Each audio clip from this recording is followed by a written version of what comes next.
I'm Jason Clouse. And over the course of my life, I have done a lot of different things and worn a lot of different hats. But this may be my greatest endeavor yet. I may go on rants and I may go on sidebars, but we're going to talk about how we can make a positive difference for ourselves and for each other. This is the Clouse to the Heart Show on YouTube.com.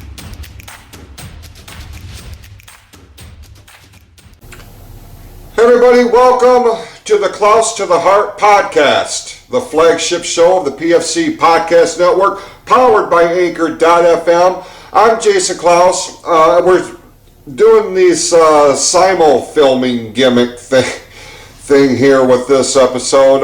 We're trying something different.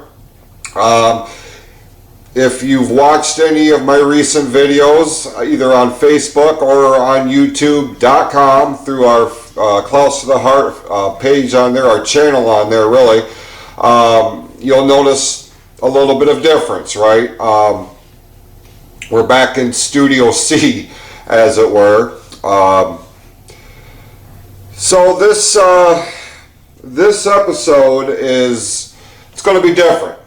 It's there's a lot of raw emotion going on with this particular episode. So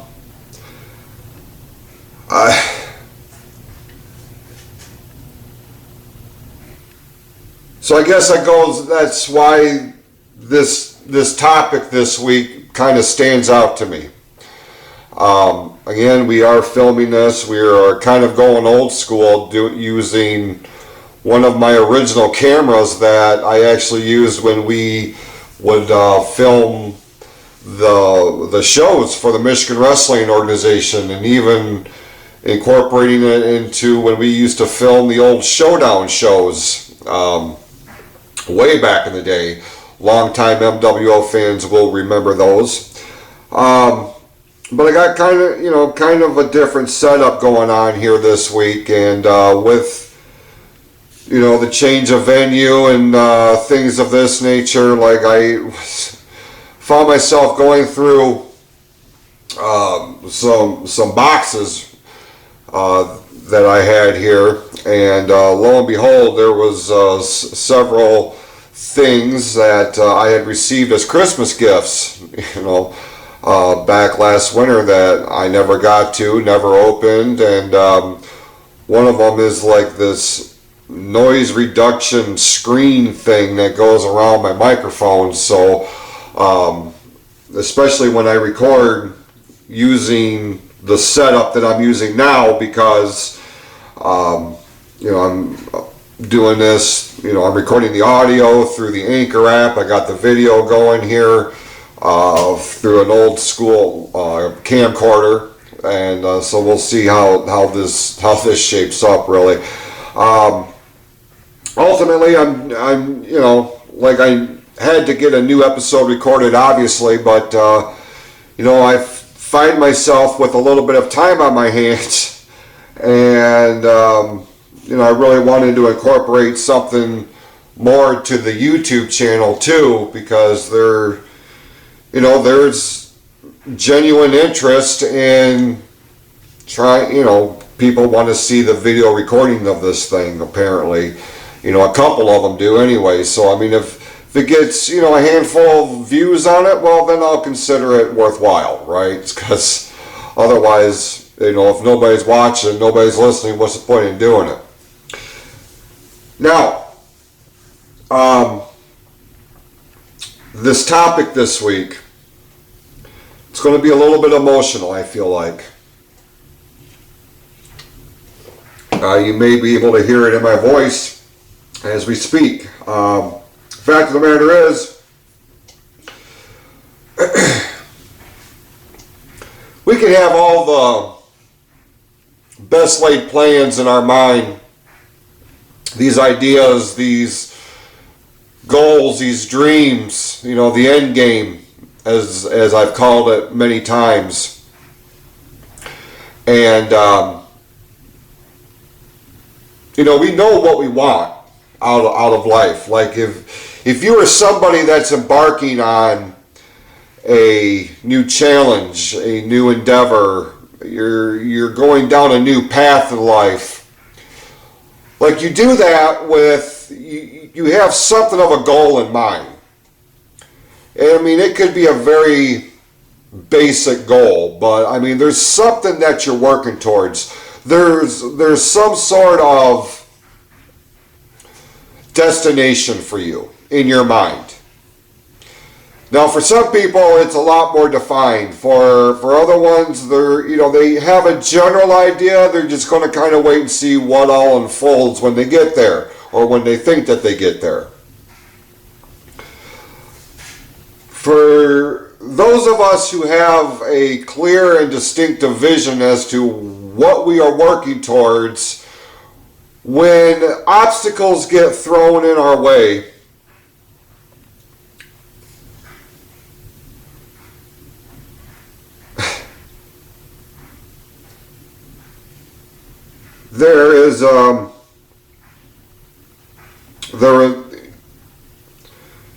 there's choices to be made.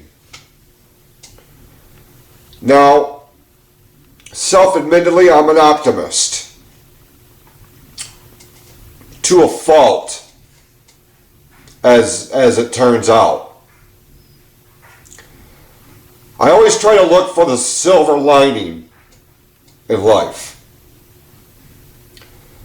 I try to approach every situation, every scenario, every challenge, every obstacle, everything by focusing on aspects of it that are more positive than the overall demeanor of the thing, right?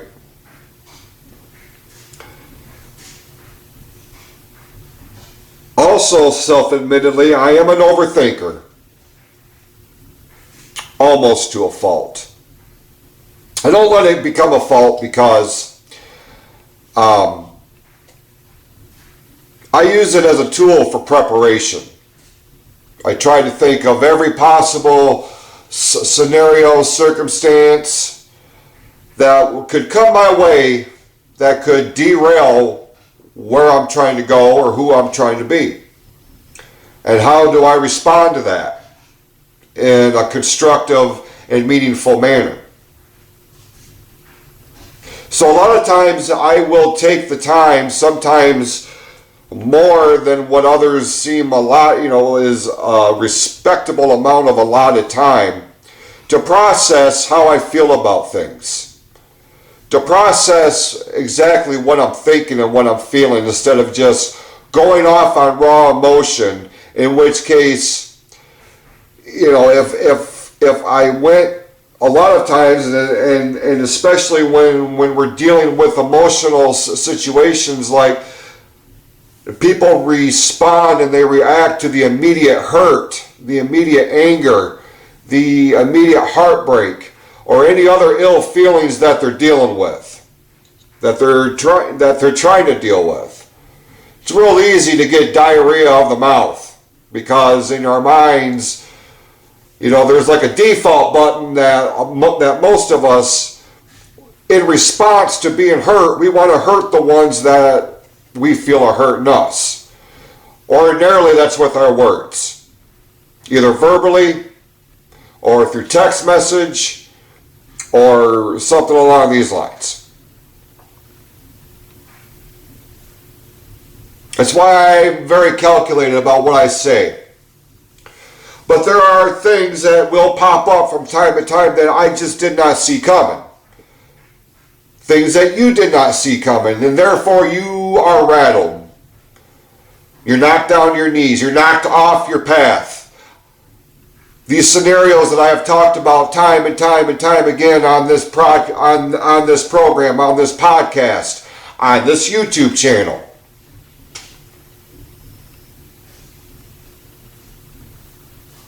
It's one thing to go back and revisit things that have happened in my past that I bring to the show, that I talk about in order to use as an example of what could happen and how you could go about things.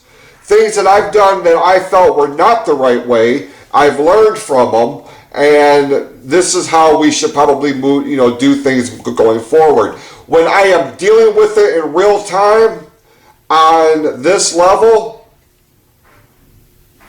I have to remind myself what I tell people, because it is so easy to get wrapped up in all of the emotions. And this is why a lot of people will not, or they will do everything in their power to refuse to acknowledge their emotions. Especially men, because for whatever reason, still in this day and age, there is still this false stigma that showing or expressing any kind of emotion is a sign of weakness, like you are not a man. I know that because I was one of them for the longest time. I put my innermost feelings on lockdown. I have talked about it very recently on the program. Very recently. I was one of those people.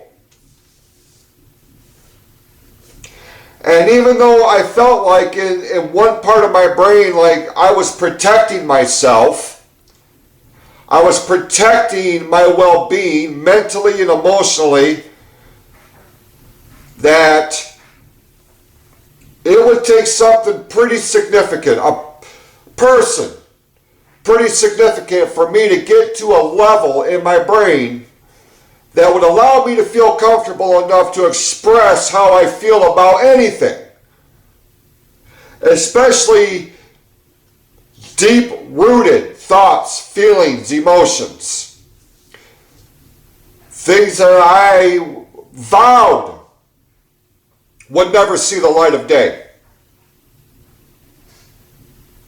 And a lot of that was stemmed from fear.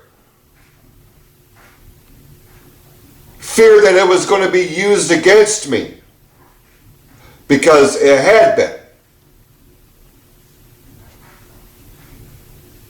And then I got to a point to where I realized holding all that shit in doesn't help anybody, especially you.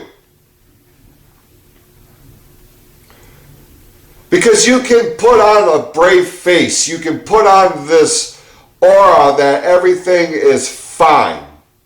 You're handling your business fine. You are detached from this, that, or the other thing. It doesn't bother you because you're some sort of Iron Man.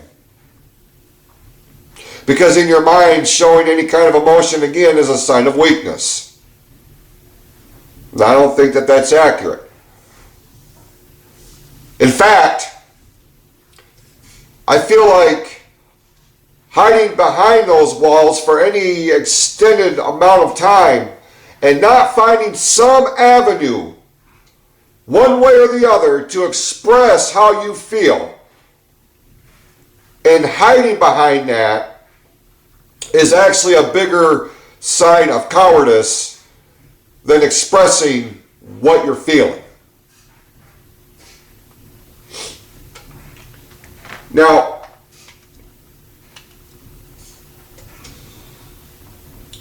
I want to read something that came across my radar, very timely. Very timely.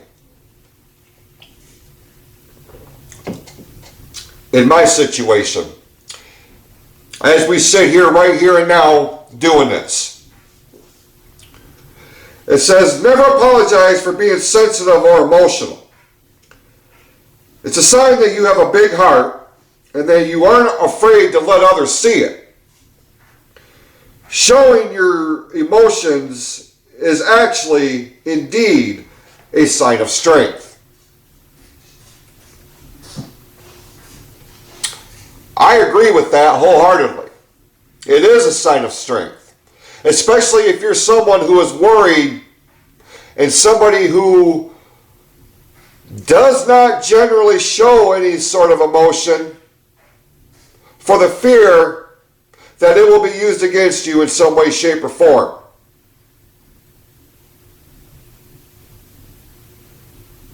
So it takes a lot of strength, inner strength, to be able to actually and honestly relay how you're feeling about stuff in a constructive manner. Because with anything else, how you present anything, especially in terms of how you feel about things, is going to determine what kind of feedback you get. If you come across gruff, if you come across confrontational, if you come across aggressive, you're going to get a certain type of response that by and large is not going to make you feel like you're doing the right thing by expressing yourself. But again, it is because of how you have presented it.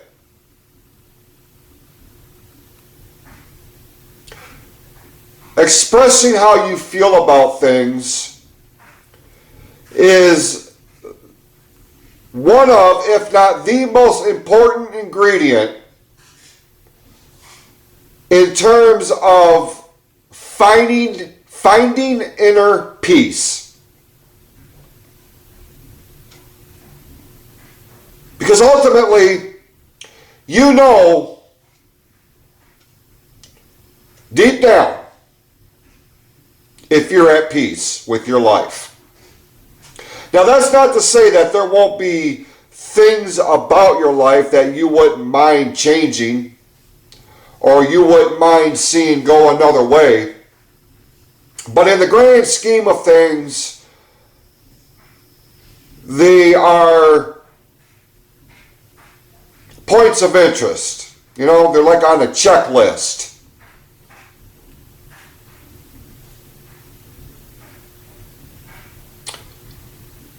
I feel like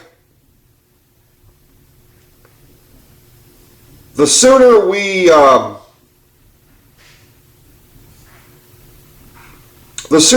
to grips with how we feel about something, like if something isn't firing on all cylinders, if something has gone horribly askew, there are different ways of dealing with that kind of feelings, emotions. Some people tackle it differently. Some people, like I, need to take that time to fully process just what in the hell is happening. Especially if it's something that you don't see coming. It like smacks you right upside the freaking head. Like life is reminding you that it's in charge. Now,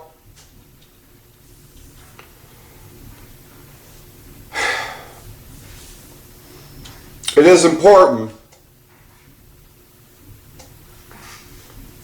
in any kind of healing process, when you are met with something that is astronomically heartbreaking, it is important for the healing process for you to allow yourself to acknowledge, to feel, and to relay the emotions that you have in some way, shape, or form. If you feel like you can't talk about it, there's other means to go about it. Painting is a big one. And I said this last year, I think. Painting can be one of the most therapeutic things that you will ever do in order to get out raw emotion. If you feel like you can't verbalize it, if you don't have a platform like this, or you just don't do it that way, you can just as easily take those emotions out and put them on a blank canvas. The words are what comes out of the paintbrush.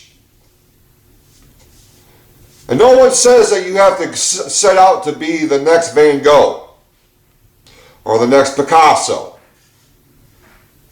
or the individual that makes all these multi-million dollar pieces of art. No one says you have to aspire to be that, because I don't think that's what they set out to do. They didn't sit down on that day to sketch out and to paint the Mona Lisa thinking it was going to be arguably the most famous painting in the history of the entire freaking world. It was raw emotion. You can see it. You can feel it. I don't give a rat's ass if you have a line of different color paints and you just dip your brush and you're just going like this. Wherever the colors lie, that's where they are. Wait, what do you call that piece? Rage?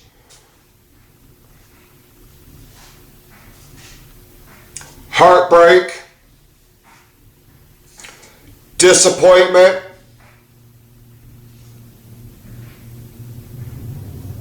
Nothing wrong with that. Hell, you might create something where you sit back after a little bit, look at it, be like, damn, I think I'm going to hang that on my wall. Then it becomes a reminder.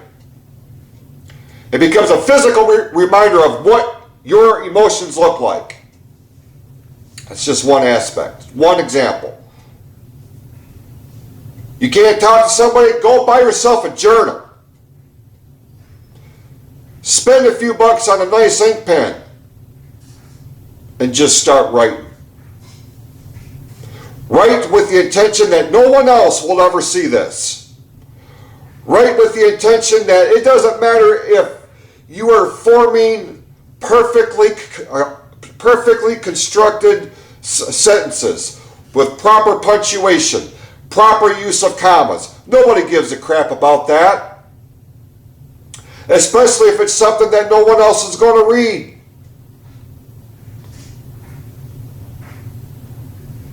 Could be just a series of 1 or 2 words, but they're the words that come to your mind. It's the words that you feel.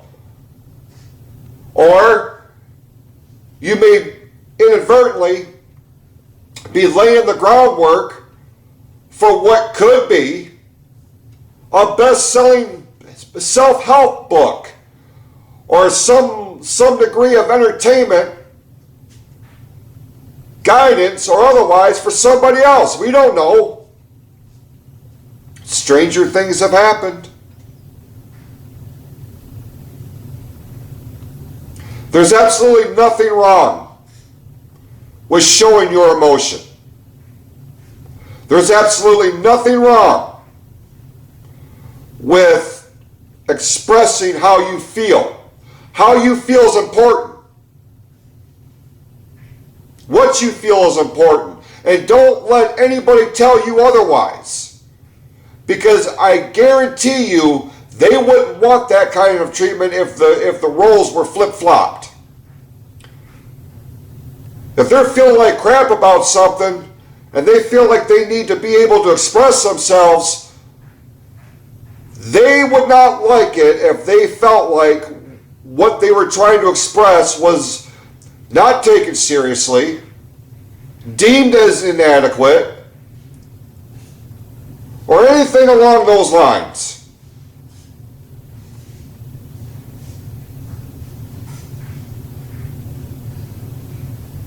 And subsequently, if anybody looks at you and feels comfortable enough with you to express their innermost feelings, fears, desires, worries, wants, whatever, anything under the rainbow,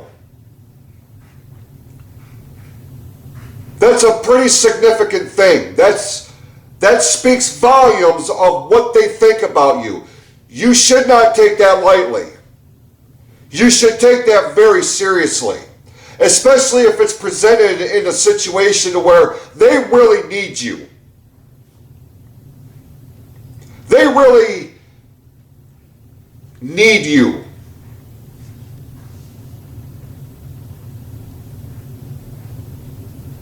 That should not fall on blind eyes or deaf ears. You should take that very seriously, because there could be a day, and there probably will be, that you will wish you had somebody like that for you. And it could be that same individual. So no, there's nothing wrong with showing emotion. It doesn't make you weak. It doesn't make you soft. It doesn't make you bad. It doesn't make you anything like that. It means you are a damn human. You're a human being. You're not a robot. You have emotions. You have feelings. We all do.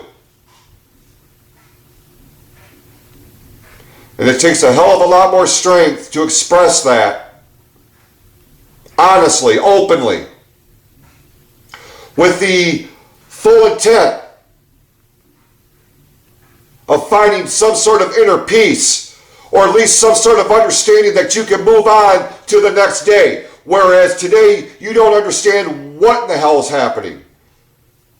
But you're looking for that peace, you're looking for that understanding, you're looking for a way to move forward. That takes strength.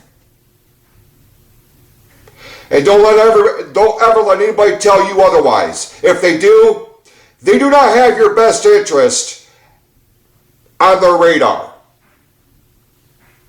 And just me, that's not the kind of people I am interested in spending any amount of time on, any more than I absolutely have to. It doesn't make you weak to show emotions.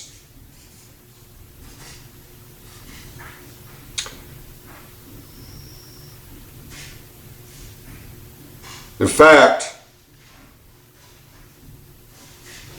it makes you stronger than a superhero. It makes you stronger than the tallest building in the world. Because it takes a certain degree of strength to pull that off.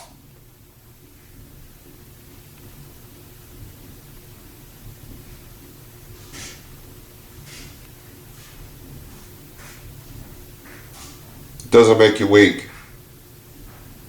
It makes you human.